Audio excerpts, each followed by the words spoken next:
Comissão da Câmara começa a discutir relatório sobre segunda denúncia contra o presidente Michel Temer.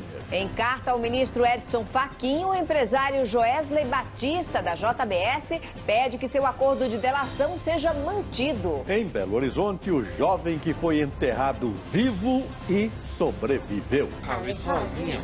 Isso aí foi mais que desesperado. O caso das meninas encontradas mortas em São Paulo. Polícia diz que não há provas contra suspeitos torturados por criminosos da região. Uma pessoa morre e 4 sobrevivem à queda de avião do Greenpeace no Amazonas. O velejador Robert Scheid anuncia que não vai mais disputar os Jogos Olímpicos.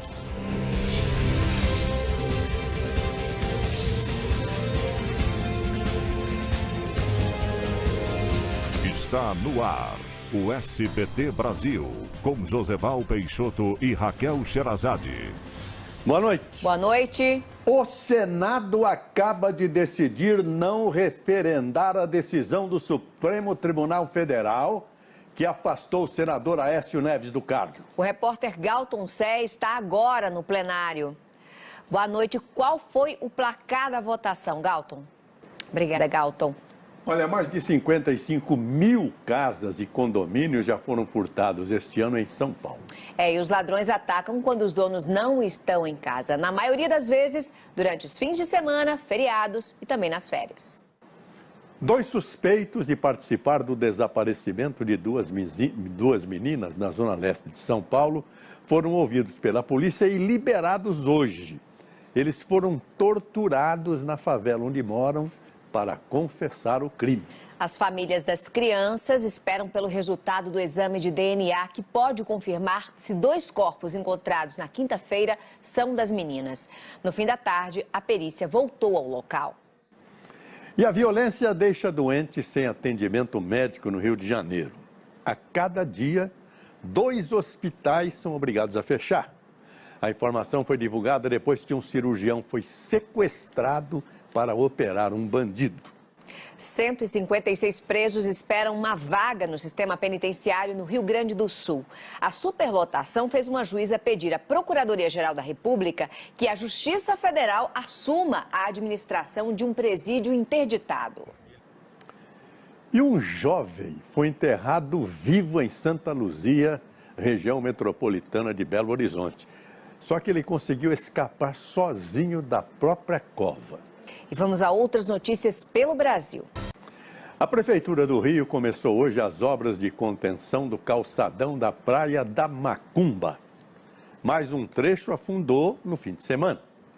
Há 17 anos, um estudo da Universidade Federal do Rio já alertava para o risco do desabamento.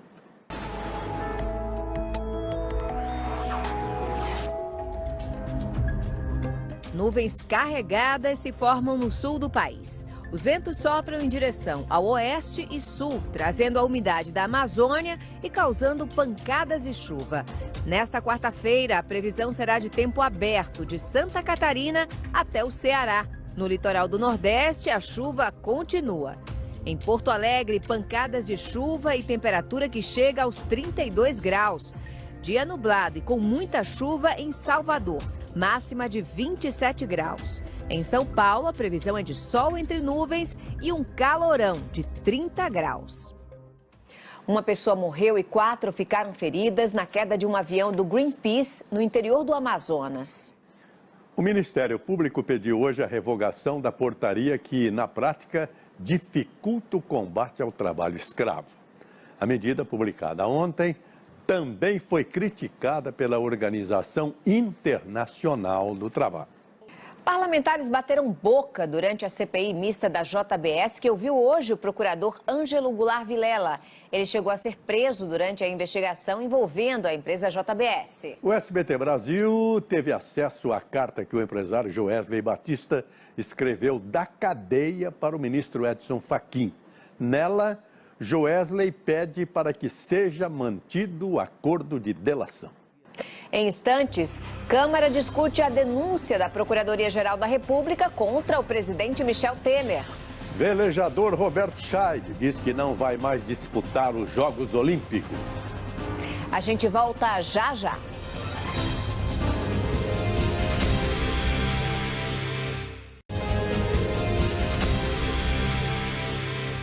A Comissão de Constituição e Justiça discute a segunda denúncia da Procuradoria-Geral da União contra o presidente Michel Temer. O repórter Tiago Nolasco acompanha a sessão direto de Brasília. Boa noite, Tiago. Como é que estão as discussões? O jornalista José Carlos Carbone morreu hoje em São Paulo aos 68 anos. Ele estava internado no Hospital Albert Einstein por causa de uma parada cardíaca. Carbone começou a carreira em 1969 na Gazeta Esportiva. Ele trabalhou na TV Cultura e na Rádio Jovem Pan.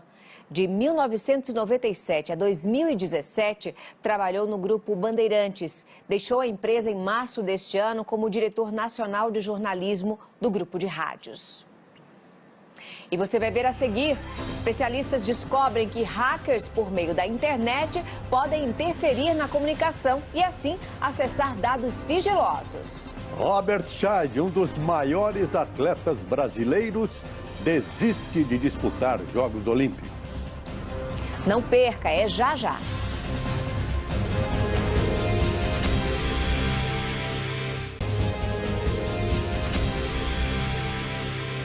O velejador Robert Scheid anunciou hoje em São Paulo que não mais vai disputar os Jogos Olímpicos.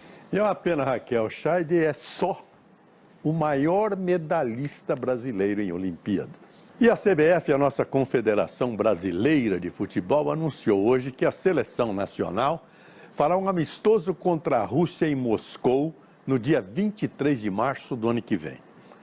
E pelo Campeonato Brasileiro, o Santos perdeu a chance de diminuir a distância do Corinthians. E atenção, especialistas da Bélgica encontraram uma grave falha de segurança nas redes de Wi-Fi de todo o mundo. Agora sabe-se que os hackers, através da nossa rede de internet, eles podem sim interferir na comunicação e assim acessar dados sigilosos. Tchau!